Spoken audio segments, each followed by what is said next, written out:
tanah atau celah-celah batuan. Air ini berasal dari air hujan yang meresap ke dalam tanah dan tersimpan di lapisan bawah, membentuk cadangan air bawah tanah yang penting untuk kehidupan manusia, tumbuhan, dan hewan.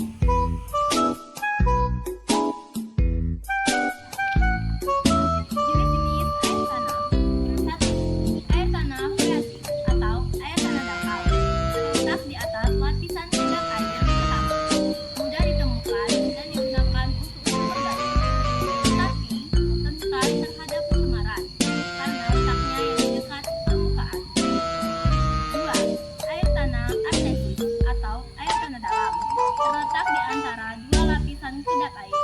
Tekanan airnya tinggi sehingga bisa menyembur keluar bila dibor.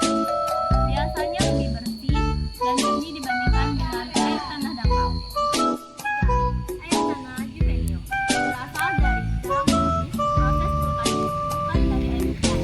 Masih baru dan belum masuk ke dalam siklus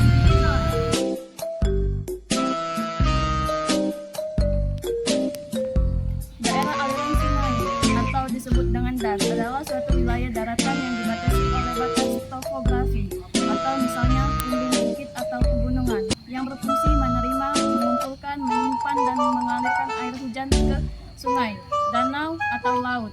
Das merupakan suatu kesatuan ekosistem yang penting untuk menjaga keseimbangan lingkungan dan menyediakan sumber daya alam.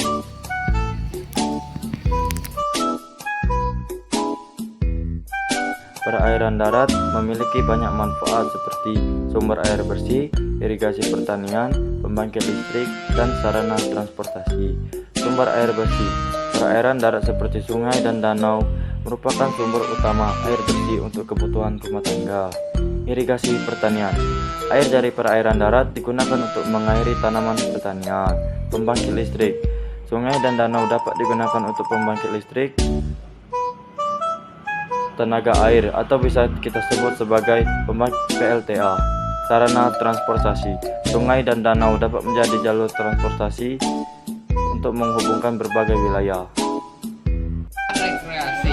Perairan darat menawarkan berbagai kegiatan rekreasi seperti berenang, memancing, berperahu, dan hiking. Habitat keanekaragaman hayati. Sungai, danau, dan rawa merupakan habitat bagi berbagai jenis tumbuhan dan habitat dan hewan, mendukung keanekaragaman hayati. Pengendali banjir.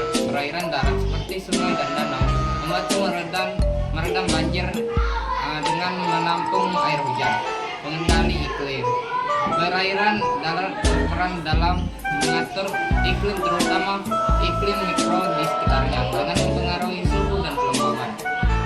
Siklus hidrologi. Perairan darat memainkan peran penting dalam siklus hidrologi, yaitu siklus air yang terjadi di bumi, seperti penguapan, kondensasi,